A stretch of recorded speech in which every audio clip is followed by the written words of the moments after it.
చూడమ్మా తమ్ముడు ఇటు చూడు సరే. హాయ్ అన్నగారు మామగారు. పత్తి పొలం చూడండి ఫ్రెండ్స్ ఎంత బాగా పెరిగింది. చాలా హైట్ పెరిగినాయి మొక్కలు అనేటివి. మంచిగా రోగాలు ఇట్లా ఏం లేవు.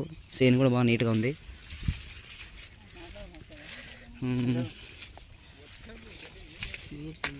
ఆకు బాగా మంచిగా ఉంది. ముదురు లేదు, అసలు నేత ఉంది. బాగుంది పొలం అనేది. రోగం బారిన పడలేదు. మంచిగా సకాలంలో మందులు వాడడం వల్ల పత్తి పొలం అనేది చాలా బాగుంది, ఏపుగా పెరిగింది. ఈ పొలం యొక్క రైతు పేరు వచ్చేసి కరాటే మాస్టర్ శేఖర్. ఈయనదే ఈ రైతు, ఇదే పొలం యొక్క రైతు ఈయనే. చూడండి పొలం ఎంత నీట్గా పెట్టుకున్నాడు. గడ్డి లేదు, ఏం లేదు. మొక్కలు కూడా బాగా ఏపుగా పెరిగినాయి. కాయలు చూడండి, ఒక్కొక్క మొక్కకు దాదాపు 50 కాయలు ఉన్నాయి, 60 కాయలు ఉన్నాయి. పూత పిందె బాగుంది.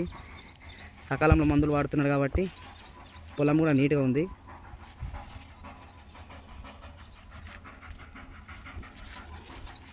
పత్తి పొలం అనేది బాగా పెరిగింది. దాదాపుగా ఒక 4-5 సంవత్సరాల నుంచి పొలం పంట బాగా రాలేదు.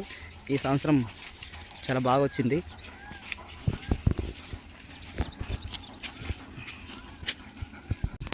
కాయలు బాగా, పత్తి కాయలు బాగా పెరిగినాయి. చూపి ఒకసారి కాయలు చూపి.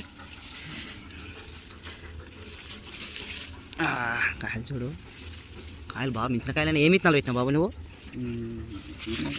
సీడు అంకుర ఏటీఎమా. కాయలు చూడండి బాగా ఫుల్గా ఉన్నాయి కాయలు అనేటివి. పొలం కూడా బాగా ఏపుగా పెరిగింది. గత 5 సంవత్సరాల నుంచి రాని పొలం కూడా ఈసారి పంట బాగా వచ్చింది. బాగా నీట్గా ఉంది పొలం అనేది.